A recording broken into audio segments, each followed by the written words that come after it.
we have a panel coming up. This panel looks at the challenges and opportunities of today's games market. In this panel, we have Zaair Hussain of Miniclip, who's just coming in now. How are you doing, Zaair? All right, Charlie. How are you? Yeah, I'm good. Thank you very much. Where are you joining us from? I'm working from home from Lahore. You know, I just joined and I heard you mention the word metaverse. I was like, oh, I didn't think that word was gonna come up this time. Yes, yeah. So we're all full of surprises here. So yeah, your panel is just coming in right now. I won't steal the spotlight from you. I'll let you introduce your panel of lovely speakers. If you want, towards the end of the panel, I can come in and help with the Q&As, or you're more than happy. If you're more than happy to do it yourself, that's more than fine. And just let me know when you want me to jump in. But without further ado, I'll let you guys crack on. Guys, are we expecting? Hey Shanti, hey Eric. I believe there's Sebastian to join. Do we have a couple other people coming, Charlie? Oh, Charlie's on. Yeah. So we're just waiting on 2 more to turn up, but we'll get them in as soon as possible for you. For sure. So, guys, this is the challenges and opportunities in the game industry. This is literally about the present and future of the largest entertainment industry known to man. In spite of what I wear to work every day, it's deadly serious business. So, guys, you want to start by introducing yourselves, and hopefully, as you're doing that, we'll have our other panelists come in.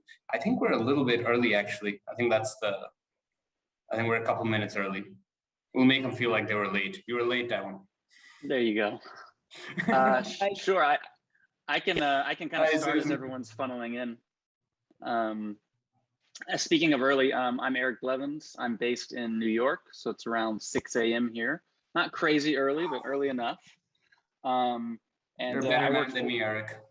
Well, you know what? I was actually saying earlier, we have twin boys, 18-month-olds. So I'm normally up this time to work before they wake up. So it's not a big deal. As I mentioned, I work for HyprMX. We are a brand-only ad network. We essentially help developers monetize by running brand ads from Fortune 500 companies.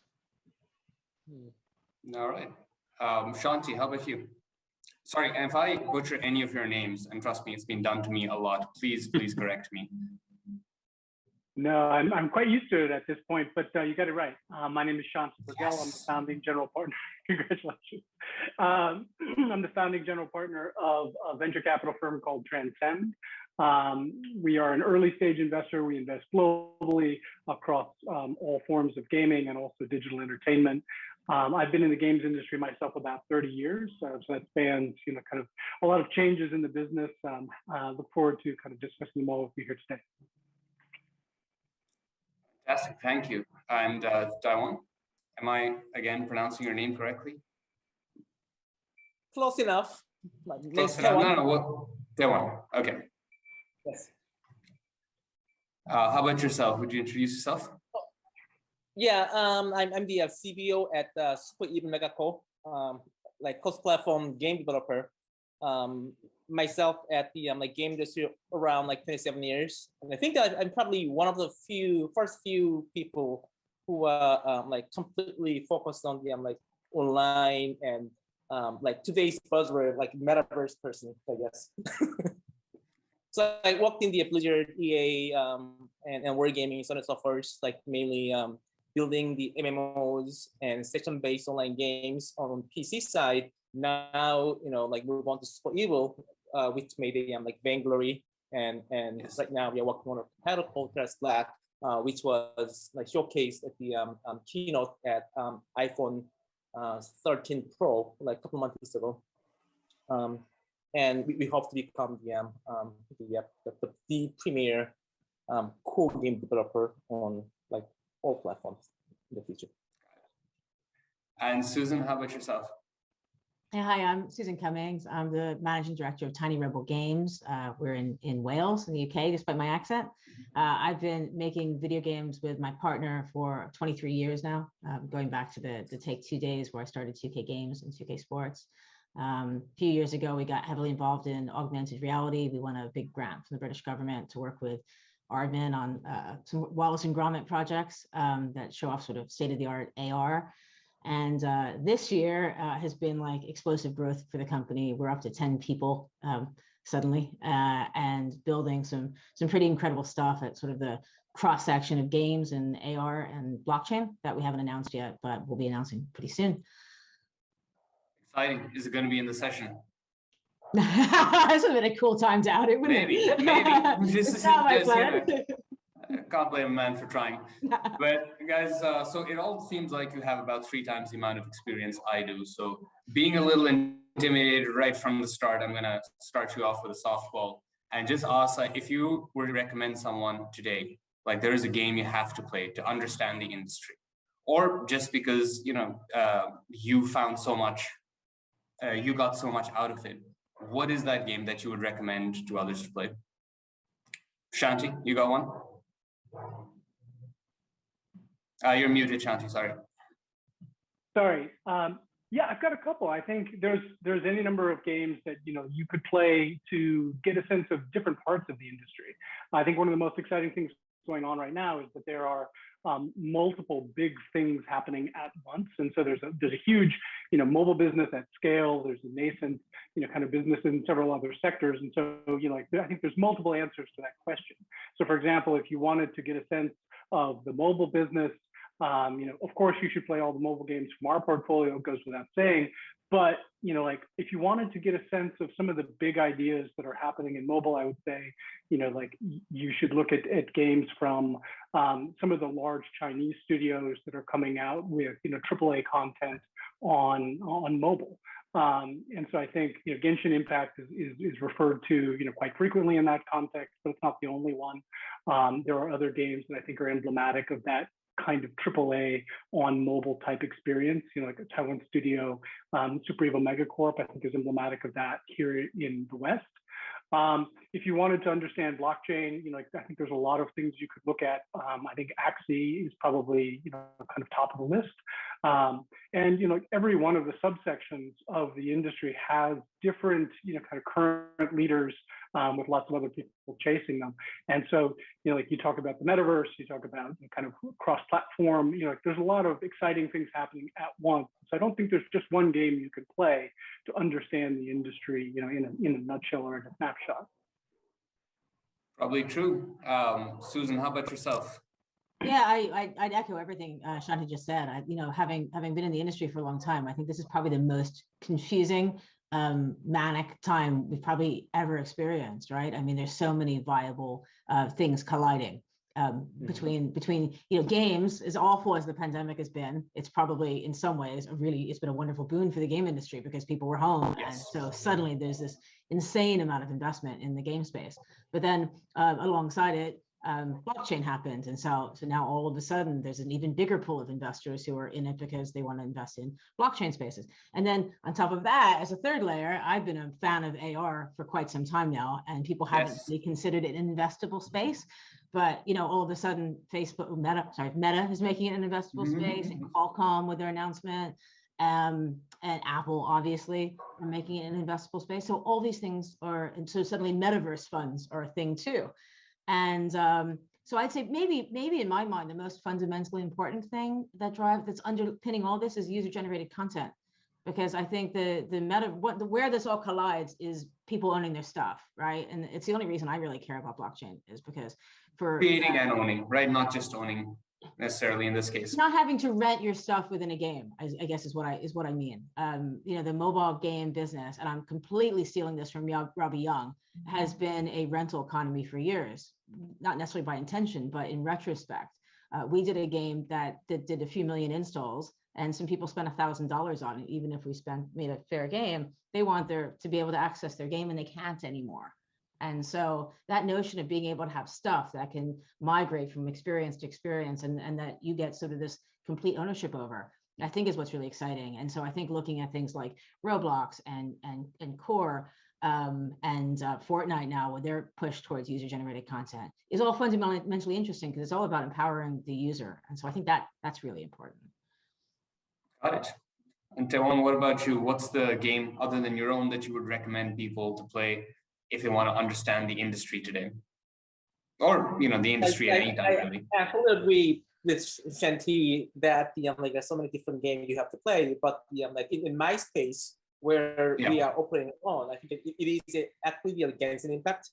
So they essentially show that you can create a cross playable AAA mobile / PC / console game at one go. And then it is, I do think that it is really remarkable that it is also from a Chinese studio where it is not known to the Western community that there could be or there is a the company in China that can actually produce a AAA console title.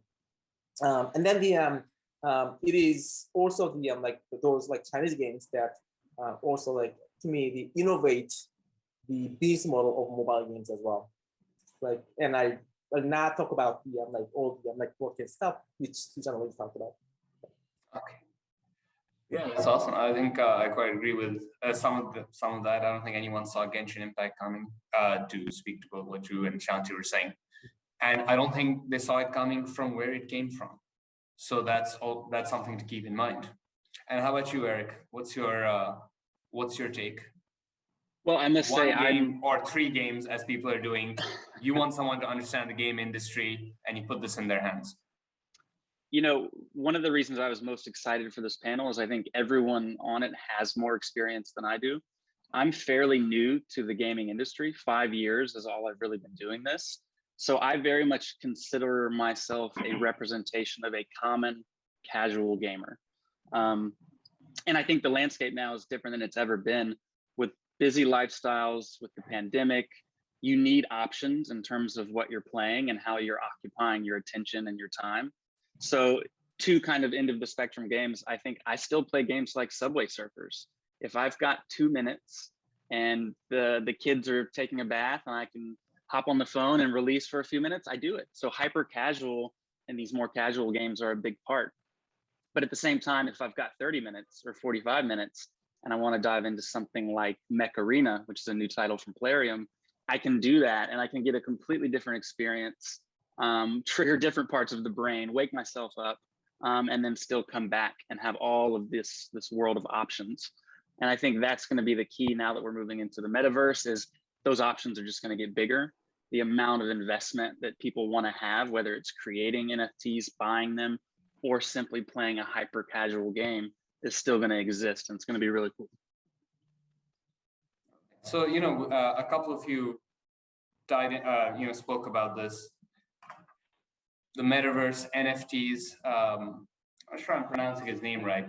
I think it's Niels Bohr, who said something along the lines of, if you are not profoundly shocked by quantum mechanics, you have not yet understood it. And it feels like there's that kind of divide happening with NFTs as well, where everyone's interested, clearly.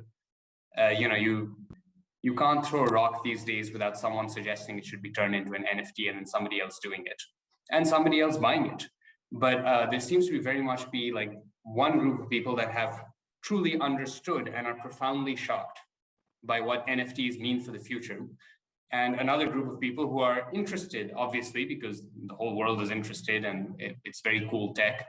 And they're like, but how is this going to change the world?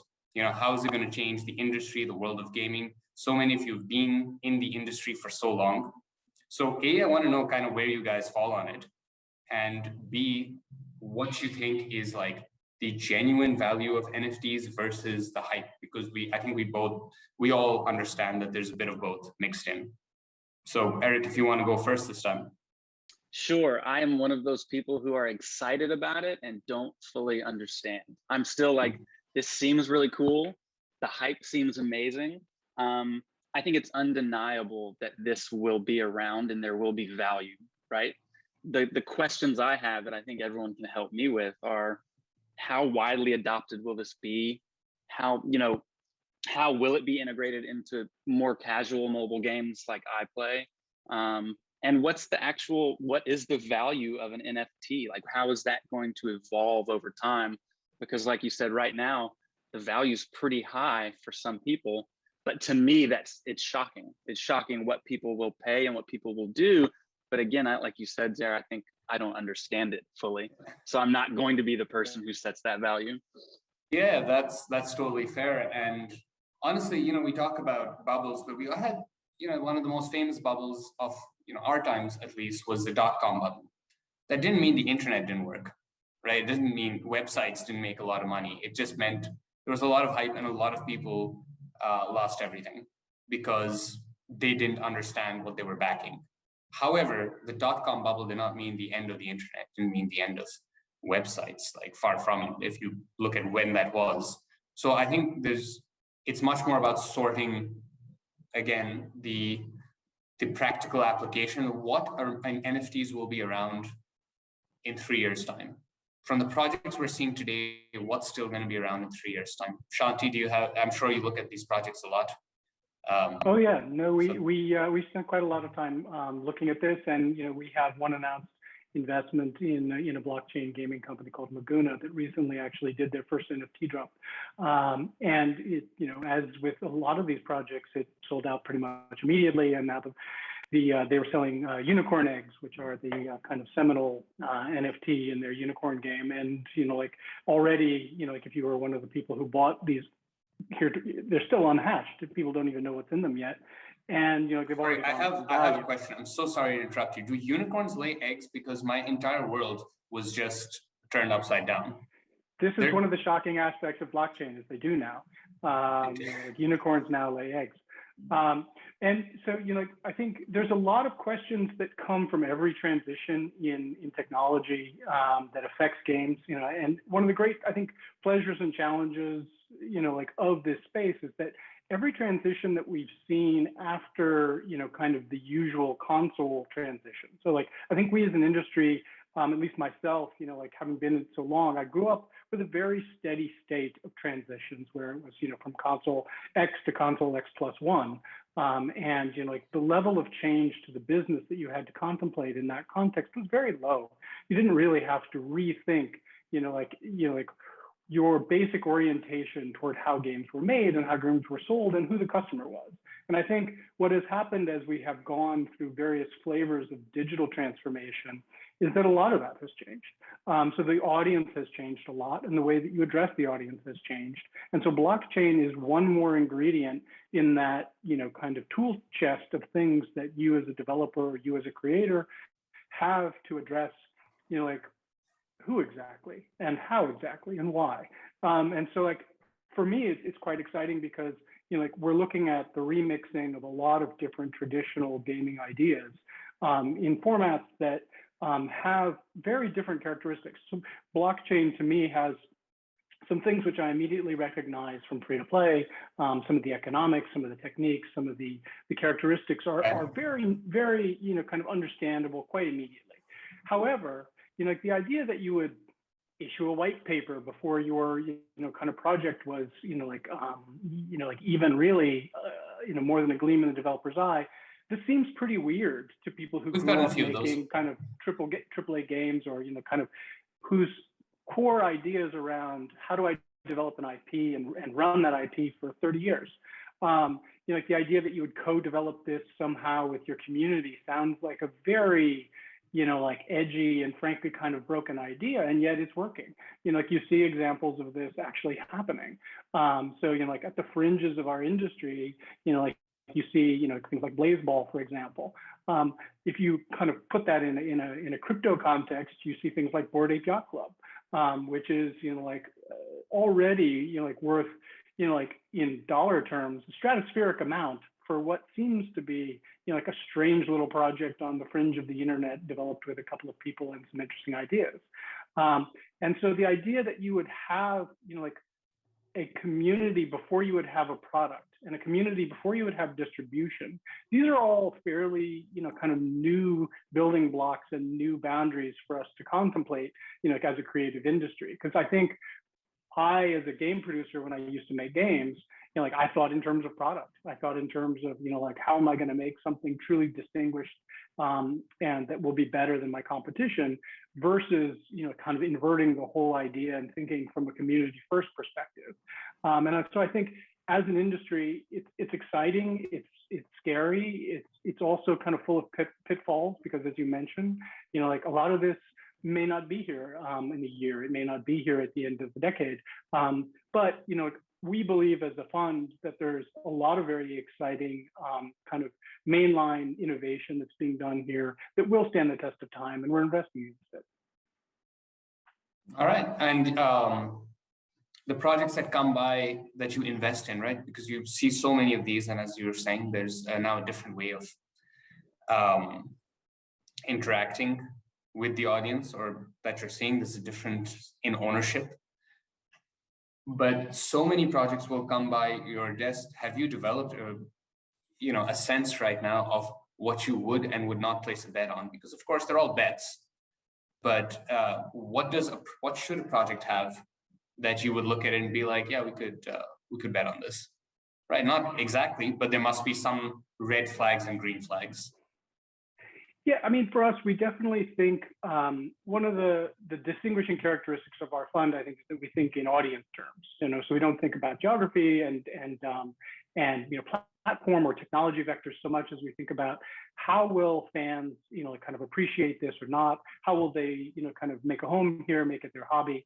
And so, that is, still the criteria we use, like whether that's a, kind of a cross-platform game, in the traditional business model, or something emergent like, like a blockchain game.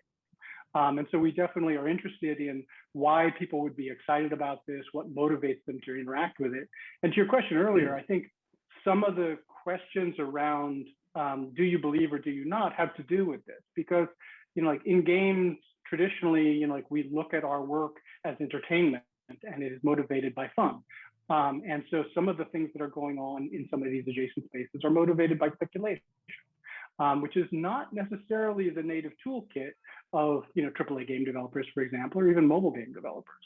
It is, however, part of the overall kind of entertainment space. I mean, we see things like fantasy games, we see things like social casino that have brought these elements into play before.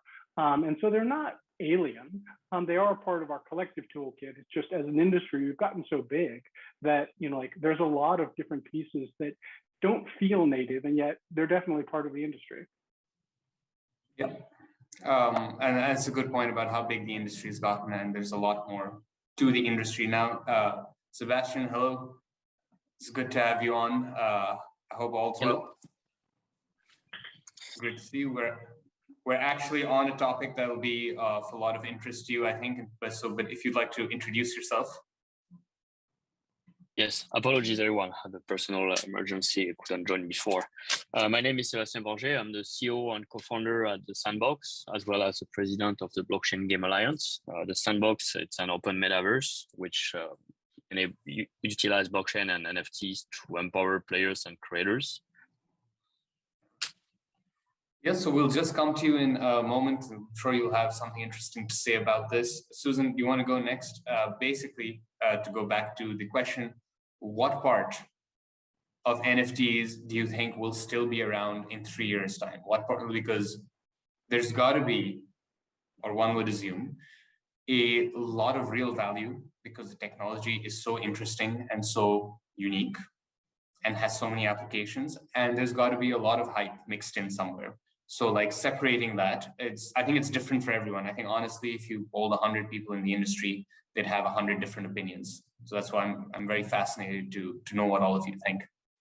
Yeah, God, I think there are a few areas to dig in on there. I think, where it comes to like what matters, going back to what I said earlier, I think empowering gamers is what matters. And I think it's the message that will be resilient. There's a lot of negativity around NFTs. I think largely because going back to what Eric said, most people don't understand them, reasonably don't understand what the hell blockchain means. It's such a confusing, massive space. And there's so many things to, what I learned over the last few months, and Sebastian helps me on some of this, is navigating the blockchains, navigating the middleware, navigating tokenomics. There's so many things to understand. And, one of my investors invested in quite a few developers, and everyone's starting to chat about it and ask questions. And it's different. It's not, it's not like just figuring out how much revenue can you make. It's the fundamental things of what chains are you going to support and how are you going to make it interoperable, and what does the user get out of it, and is it centralized, and does the community ultimately control the game, and how do we think about that as game developers who for years have listened to our audience, but are we ready to hand over the keys to them? Are all these really crazy, scary sort of post-apocalyptic ideas to some of us that you might do that. I think it's what's exciting too. And I lived in San Francisco during the .com one, and watched the .com explosion and all of that. And it's funny as we're wrapping up our fundraising, we've been talking about we can't be pets.com. We can't be that part of this. And because it's true, I absolutely agree that so much of this is going to go away. And a few years from now, maybe even we're going to be like, do you remember those stupid ideas we had 3 years ago about how we thought this was all going to work? But it's also the most exciting part of it. Having the ability to navigate that and be a part of it is probably the coolest thing that's happened to me in my career, for sure. Where it comes to users, I think we need to make it less scary. I think that one day, not unlike mixed reality, AR, VR, XR, what does that mean to end users? We have to take that whole vocabulary away. It has to just be about experiences in the metaverse. But one day it's not going to matter what wallet someone's using, or whether it's on Solana or Flow or Immutable and all these things. The user just needs to know that they've bought something. And for there to be mass market adoption, it has to feel like the free to play in-app purchase world that that Shanti talked about. So things like custodial wallet solutions and using your credit card. These are the kind of baby steps that we need to get users to understand. And I think that the long-term value, the things like being able to own your stuff and being able to have other experiences that you can take those things into and make them interoperable, that's why the mass market's not going to care. Is going to care. Because I think in the long run, there's like this really crypto savvy crowd that are buying Bored Apes and things like that. But they're a small audience by comparison to the video game industry and how many people are playing Candy Crush.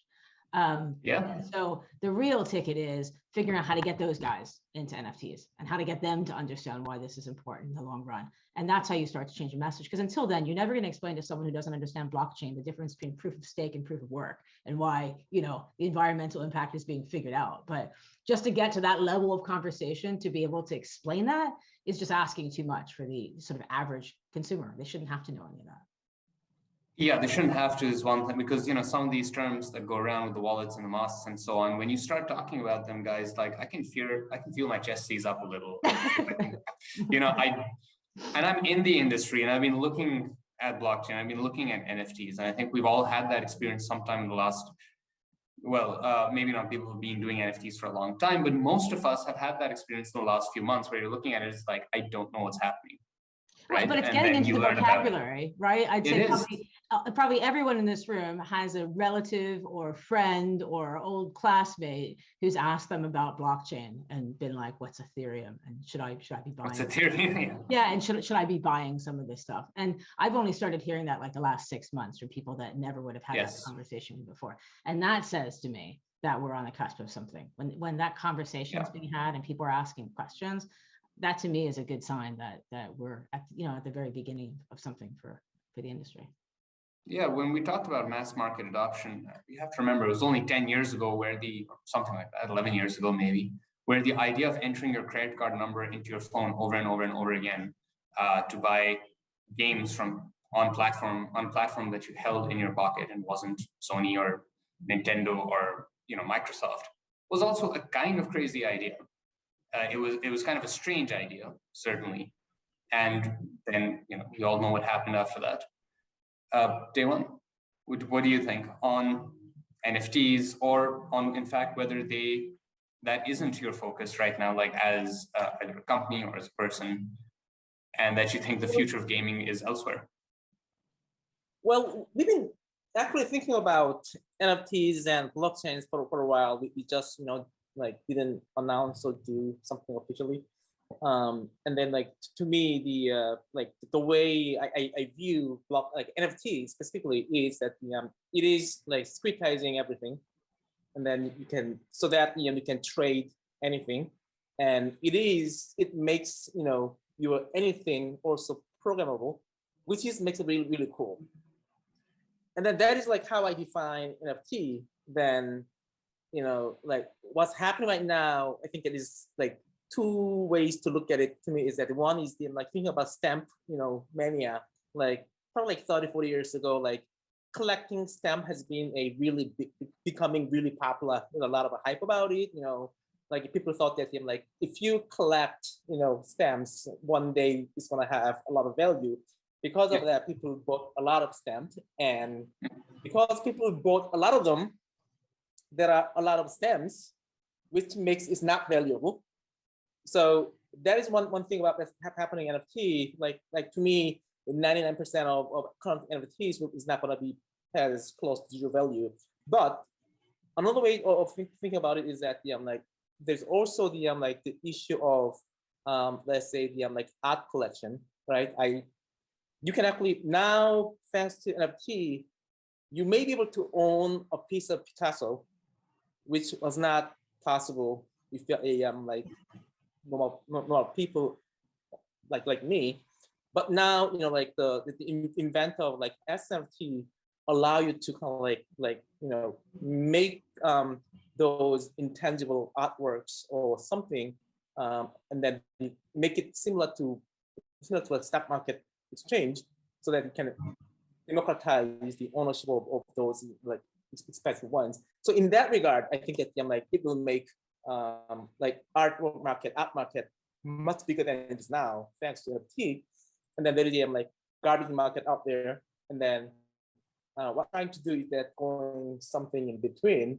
Like game items, I don't think we'll be like selling at millions of dollars. But like if you can create enough value for people using that programmable feature of the NFT, then we do believe that there's something in there that can be like built as a game. But one thing we want to be really careful about is that we think that it is so different from what we have done before. So we are trying not to view NFT and like blockchain-based games from our traditional view of gaming, game design. We believe that we have to approach it on the other way around, rather than traditional AAA game design perspective. As its own thing. Understood. And Sebastian, for you, this is also a good opportunity for you to introduce Sandbox and where you think NFTs are going to be actually valuable, and what, maybe even from your point of view, is something that the public gets wrong, which is just hype. Absolutely. So just to give some background, we've been one of the true pioneers in the space. We spent the last 3 years into creating this gaming virtual world that use NFTs and blockchain to truly empower creators and players to own their asset and be able to monetize their creation and the content they earn through playing. The idea came in at the end of 2017 as we were developing a game that turned players into creators. It was the beginning of the Sandbox franchise back in 2012 on mobile. We had over 70 million creation that largely contributed to the success of the game and also to the revenue of that game. But ultimately, we were limited in our capacity to reward those creators for all the value they brought to the game. And we were limited by multiple factors: the technology, the platform, the payments, etc. So blockchain and NFT was that solution that provided like the trustworthiness, the transparency as a public ledger for users to have like the proof of ownership of asset, the proof of authorship of asset, who made them initially, and that capacity to transfer assets in a permissionless manner between users, and also use them outside of an application that's run by a centralized entity, to enable users and embrace the idea of users having that capacity to sell their creation on marketplaces, the one of the platform, but potentially many secondary marketplaces. And so, well, we're very happy so far with the growth of the project, the support we've brought into the creator economy, and the new jobs that are born into Sandbox Metaverse. But essentially, I would say like the main benefits that NFT brings, and what would be left in 2 to 3 years. I think like the idea of also like as a developer embracing the idea of like community-driven incentive and allowing your community of users to own the assets, to own the economy of the game through the ownership of those such assets, aligning the incentive with your players, with the users who contribute to the value of your game, and make sure that they get rewarded first, even before yourself, for the value that they bring. And that I think is an essential disruption that could really change the paradigm of like how games are being designed. Until now, like for the past 25 years, games have been really designed as closed economy, where the game developer is somehow like the dictator that decide the inflation rate, the price of currency, and etc. Various parameters that prevented in a way also like any extraction of value by user, and try to even block on like any attempt from users blocking accounts of, even though there was user demand actually for this kind of transaction. I also think like it's been enabling, like having your asset on the blockchain has been enabling a lot of new use cases that we couldn't see, and overall development of a large ecosystem that could involve like staking, concept of DAOs as well, concept of player guilds that can utilize those assets and based on that create new incentive, new economies on top of it. And well, it's fantastic to observe like what happens. There's the new value, the new type of user you can bring into a game, as well as soon as you embrace the idea of becoming decentralized and losing a bit of control and sharing the value with all your users in a more fair manner. The hype, on the topic of the hype, I would say is not necessarily, there's two ways to approach hype. For me, hype is also a way for communities to feel engaged, to feel like fulfilled and enjoy being part of community. And what hype creates is also it brings more eyeballs, it brings more people into it, and that drives a lot of creativity, a lot of innovation, which doesn't mean that every idea, everything that people who are hyped are going to do is necessarily good or is going to stay forever, but there will be ultimately always a percentage of that will stay, that will continue to drive innovation, and that will, I think, challenge a bit the status quo of what we've been seeing for almost a decade into gaming. It's really a good time to think again, like what all the new possibilities, all the new jobs open for users, what's happening in the space from the high level view, and how many users, which in various markets, even markets that were usually left by the traditional gaming or free-to-play gaming, like when you look at how play-to-earn is actually rising into third world economies, for example, and how there's been a new value distribution, a new change of power as well among developers and users. And that, I think, is something that's here to stay and will even accelerate as we're starting to see now. Giving up a little bit of that control and the impact it has, right? Yes. Awesome. Eric, this next, I'm pretty sure we could talk about this topic for a couple of hours and nobody would get bored. But to move on to one, because I think we've got about 10 minutes. Eric, I had a question for you. With your company, HyprMX, I mean, as we all know, game industry is by far the largest entertainment industry out there. But unlike, say, Hollywood, it's not really been as successful in integrating with other parts of mainstream culture.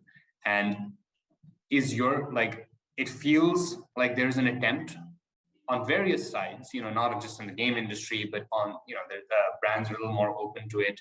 Fashion brands are kind of teaming up with the industry. And I very much feel like that is another way where not necessarily, but the industry could move forward, right? That could be a new opportunity in the industry. So could you speak a little to that? Absolutely. I think much like NFTs, when it comes to brands and brand involvement and integration in mobile games, we're still just at the tip of the iceberg. As a brand ad network, we've seen tremendous growth in terms of the volume and the investment from brands in advertising in games. Things like blockchain, NFT, these are essentially just channels that offer more opportunities for brands to get involved. That could be on a direct investment level in terms of advertising, or it could be in far more creative ways that I think things like user ownership are going to open up. Right now, the path for a brand to a user is essentially an ad in a game.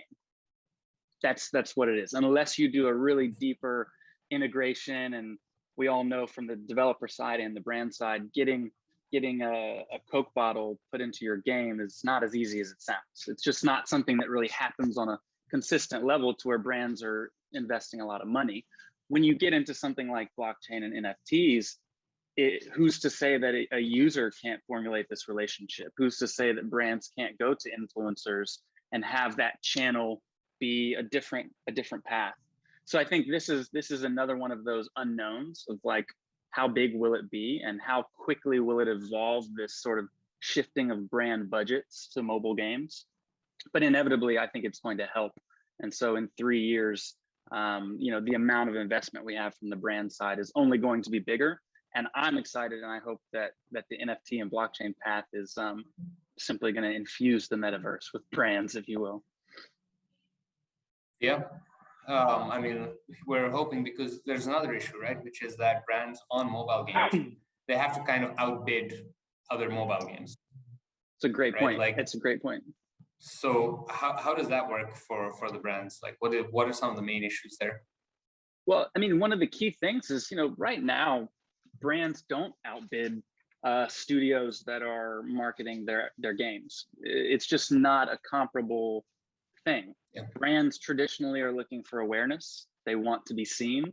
They typically pay on a different model. They're not looking for an install of anything. Yeah. So when you put those two things together, it's already unequal from the beginning. But I think when you start to evolve the landscape, brand advertisers are becoming more savvy. They're going to want to have a better understanding of where those dollars are going and what that return on that investment is. And that's only going to require a deeper understanding of the user and what that user wants to do.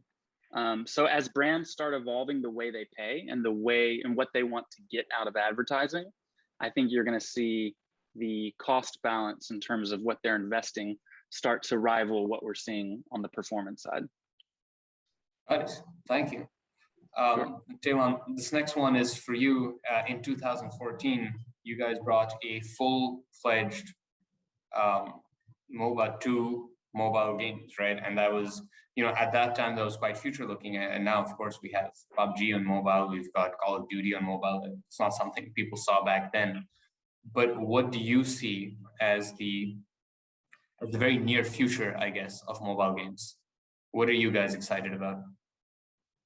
Well, I guess I need to do some plug in here that the game we are working on right now, Transcend, will probably be releasing it sometime very soon, and it is something that no one has seen before in mobile gaming. We ourselves cannot define what it is, but two things that I'm especially proud of is that we spent a lot of time to make it as a foundation of game as a social platform.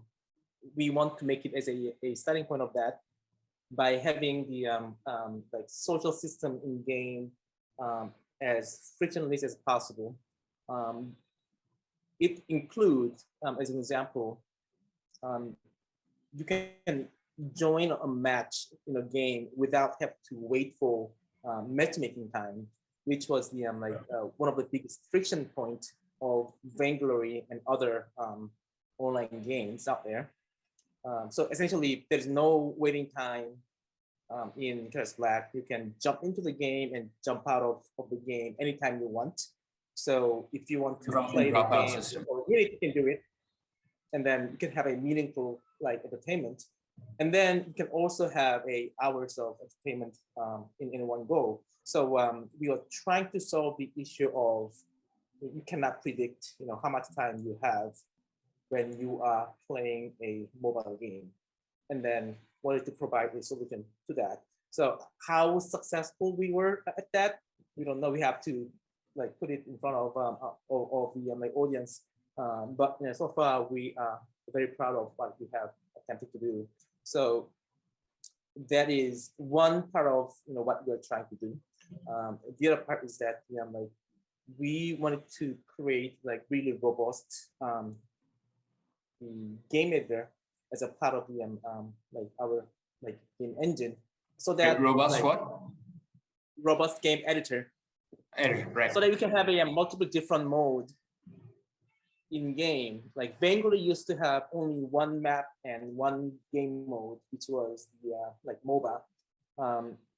With Chaos Flag, the innovation we did for our engine is that we can essentially create a different game without the involvement of like programmers. In a way that is a little bit similar, not as sophisticated as what Sebastian and his company does, but it is more advanced in a way that like for specific type of game that it supports, you can actually create a professional looking game without the help of programming. So the it will not be. Would this be Would this be open? Is this like user generated content, or is it not yet? Not designers yet. basically? So, not with the Chaos Flag, but it enabled our designers to like design a new mode really fast. And then the only thing we need after that is that like spend more time to make the editor approachable by like normal people creators. Then suddenly we have the something that similar to like Sandbox. Again, not as like advanced as Sebastian ones, but I think that there's like some interesting additional direction we can go from there.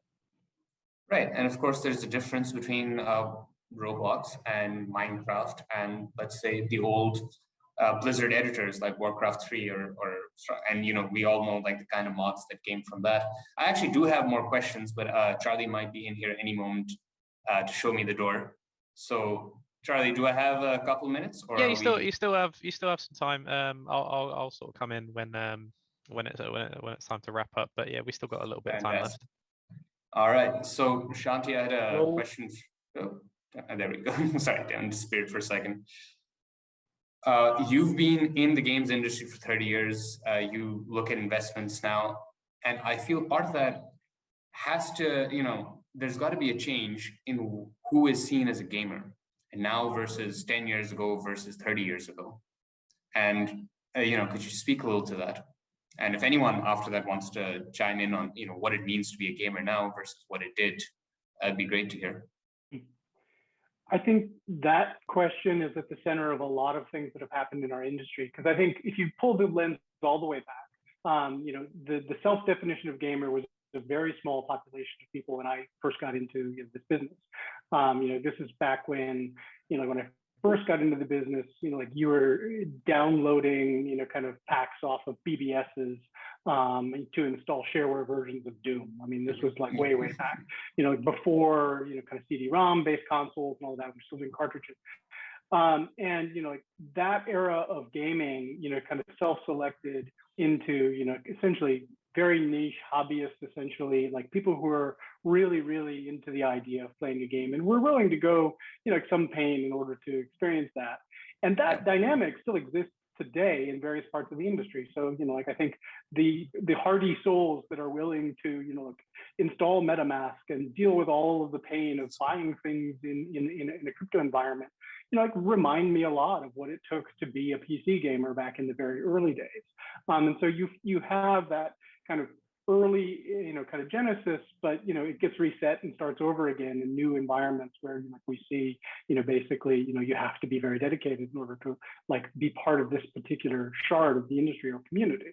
On the flip side, like the mass market that has been enabled by cloud, by mobile, by kind of wallets being available, kind of at the ready on platforms like mobile, and the creation of business models that are very kind of media-like free to play, where essentially anybody can try something for free. Like these open the door to like true mass market potential. And so we've seen the industry, particularly over the last 10 years, but the seeds were there before, of all of these experiences being a lot more broadly adopted.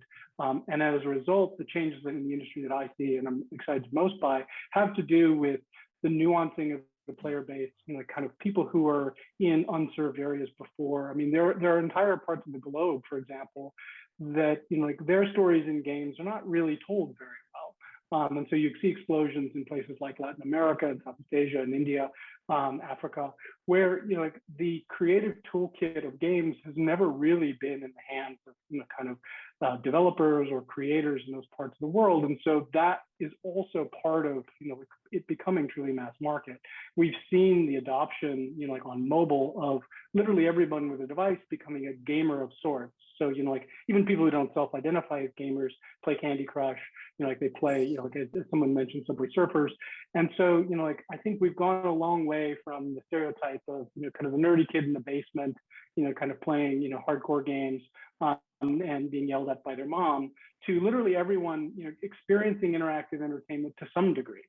But I think what's really exciting is that you're now seeing kind of all these different toolkits being explored in parallel by such a broader population, and the results are, as Susan said, a little chaotic. It's a little hard to figure out what's going to happen next, just because there's so many vectors of change at once. And so to me, the idea that we have essentially everyone is a gamer now, because to some degree that's true. Increasingly more people are contributing to gaming and by being creators or streamers or some other aspect. That's exciting too, because it allows for a two-way street to fandom. So whether or not it's an ownership vector where people are able to participate in a DAO and control the future of a game, or they're simply streaming a game that they love and they want to kind of talk back to the community and the developers. That's all becoming part of a big soup that none of us are really kind of have authority to predict. I have to bet against it as a VC. That's my job, and so I have probably an outside stake in some of these questions versus some of the others.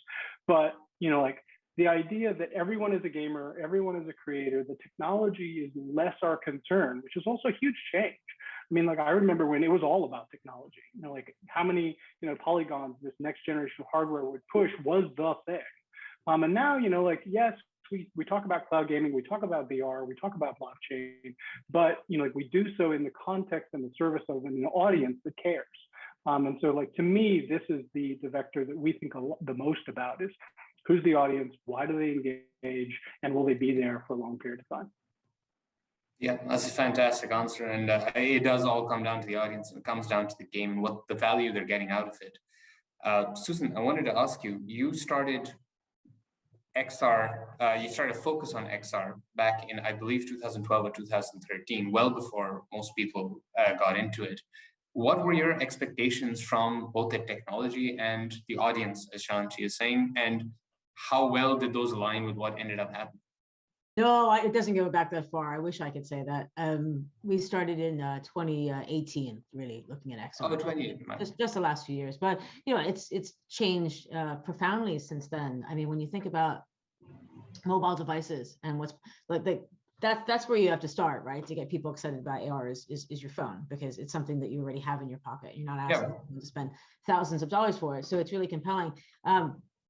Unfortunately, it's been largely untouched. Niantic came out with Pokemon Go and taught the world the term augmented reality. I think we're forever in their debt for.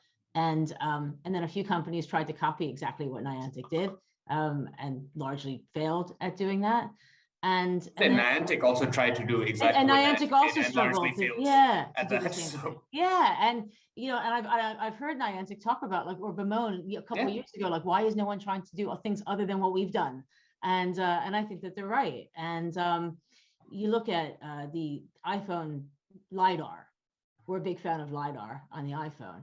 And I would say that the game industry completely ignored it when it came out at the end of last year. And I would say I couldn't even point to a good example of a game that features LiDAR on the iPhone. And so, So I did come across LiDAR, but for the audience, could you explain what LiDAR? Oh, sure. So LiDAR is what allows the phone to have a semantic understanding of your space. And so it means that, you know, being able to put something realistically in your space and have it move around an environment and occlude behind walls and jump onto a surface and things are all absolutely 100% possible right now on your phone. And the better your phone is, you know, the better the experience is going to be. And I find it a bit of a tragedy right now that no one's doing anything with it. And there's been sort of this defeatist attitude about AR not being an investable space.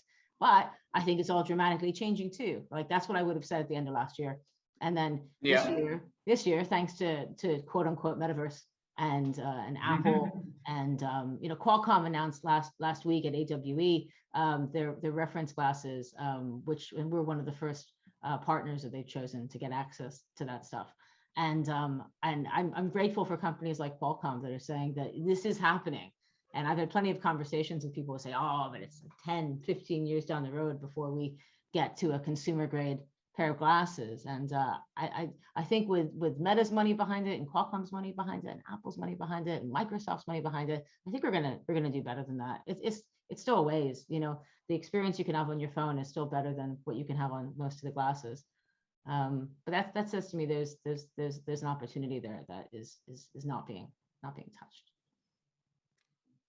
Yeah, there might well be, and it's been around for a while, but sometimes these things tip kind of immediately. It's not like what we didn't call them NFT games, but blockchain games, as Sebastian will know, have been around for a while, and then people were kind of hype and everyone lost interest in 2019 because it got coupled with the crypto crash. But ultimately, the tech was similar, like it was the same principle, but then currently they seem to have a moment where they're tipping. Right, where you really have people have heard about it for enough years, it's seeped into the public consciousness enough that this time, I believe crypto did go down quite recently and NFTs were still rising. So they appear to have, you know, it's too early to say, but they appear to have gotten their own thing, their own traction. I see Charlie's here. How are you doing, Charlie?